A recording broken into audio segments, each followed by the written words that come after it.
shows, it's been 228 days since quarantine started, and as every other normal human being, I decided to binge watch some TV shows. Specifically, RuPaul's Drag Race, a reality show where drag queens compete to win a crown and money. For those of you who don't know what a drag queen is, please do yourself a favor and watch this TV show. So, as I was watching it, I noticed one of my favorite queens was wearing a very beautiful revealing dress. Now, keep in mind that these queens are men dressed as women. So, as she was dancing, I noticed that her nipple had shown. This did not bother me. What bothered me was that they had blurred her nipple, but when she took off her wig, her makeup, and her dress, they didn't. I would show you a picture, but Netflix won't let me take a screenshot, but you get the idea. When a person presents as a man, their nipples aren't covered, but when they present as a woman, they are. And that popped a question up in my head. Is it really the thing that bothers people, or is it the person involved in them? Does it really bother you when you see someone wearing a skirt, or does it bother you when you see a man wearing one? Does it bother you when you see someone showing their nipples in public, or does it bother you when a woman does? I have carried out a survey, and when I asked about the nipple thing, most of the people answered that they believe that women's nipples were censored because of the sexualization that was made by misogynistic men throughout history. And it's true. But it still does not justify this unfair behavior. But come on, the skirt thing, the makeup?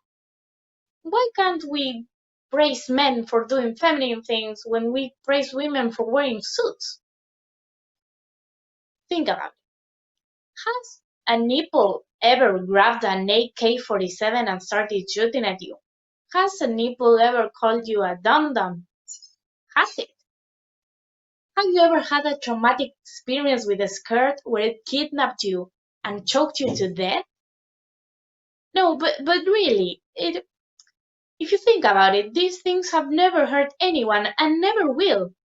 A trans person has never hurt you just for being trans. A topless woman has never hurt you just for being topless, and a man wearing a skirt has never hurt you just for being a man wearing a skirt. So, next time you find yourself in a situation like this, why don't you just try and mind your own business? The reverse method is the best for minding your own business. For example, let's say you are walking down the park and you see a woman breastfeeding, and you see her nipple because her nipples are showing, obviously, and you feel even the slightest bothered by it. Now, imagine if a man was in her place. Would it bother you seeing a man's nipple in public? If not, mind your own business. Well, then you're walking down the street and you see a man wearing a skirt and makeup. Now, imagine if a woman was in his place. Would it bother you seeing a woman wearing a skirt and makeup? If not, mind your own business. Another good example is you see a woman and she's wearing a dress, but that woman is fat. And you think that that dress looks hideous on her, that it does not look good. Now imagine another woman is wearing that same dress, but she's skinny this time, she's thin. Now unless you still believe that dress is hideous, then you did not have a problem with the dress, rather than with the person wearing it. You can now imagine millions of scenarios where the reverse method could be applied, and where you can see if you really have a problem with the person or with the thing. Let this also be a lesson for life. Whenever you encounter yourself in a similar situation, apply the reverse method and check to see if your reaction and if it bothers you, if it's still justified.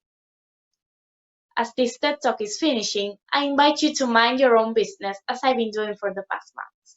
It's really simple and it's really cleansing. It's like skincare for your mind. Thank you.